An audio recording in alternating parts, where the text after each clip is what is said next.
Bienvenue dans cette nouvelle vidéo. Nous allons voir comment écrire une date à partir d'une année, d'un mois et d'un jour donné. Alors pour cela, on va écrire cette date en partie de la fonction de date. Donc on va d'abord comprendre comment Excel décrit cette fonction.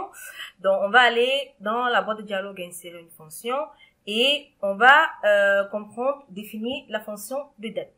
Alors, Excel décrit la fonction date comme une fonction qui renvoie un numéro qui représente la date dans le code de date et d'heure de Microsoft Excel.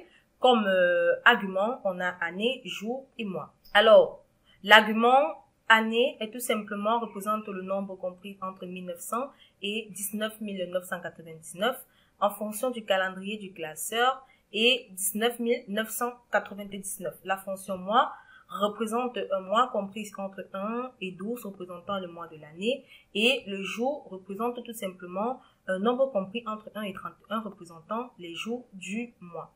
Donc, on va donc utiliser la fonction date, autant pour moi, pour trouver le mois à partir d'une année, d'un mois et d'un jour donné. Donc, pour cela, on va se placer au niveau de la fonction, de la cellule H6 et on va entrer la fonction de date. Donc, comme premier argument, il s'agit de l'année, on va sélectionner la cellule D6. Le second argument, il s'agit du mois, on va sélectionner la cellule B6. Et enfin, le jour, on va sélectionner la cellule F6.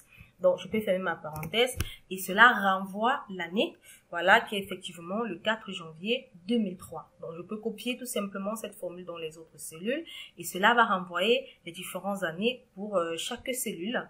Voilà, on a ici le 3 janvier 1901, voilà, et là, le 4 janvier 2003, le 4 janvier 2003, le 2 janvier 1901. Donc, voilà en quelque sorte comment mettre, en fait, rassembler ou encore écrire une date à partir d'un mois, d'une année et d'un jour de la semaine.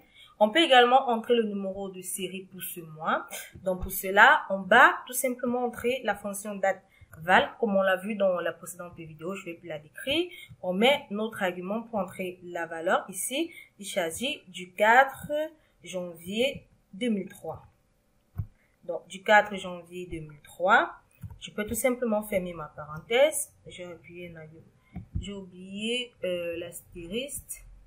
Fermer. Non. Je vais mettre tout simplement fermer les guillemets. Je clique sur Entrée et cela renvoie tout simplement le numéro de série pour le 4 janvier 2003. Donc voilà, j'espère que vous avez aimé la vidéo. Nous allons nous retrouver très prochainement dans une nouvelle vidéo.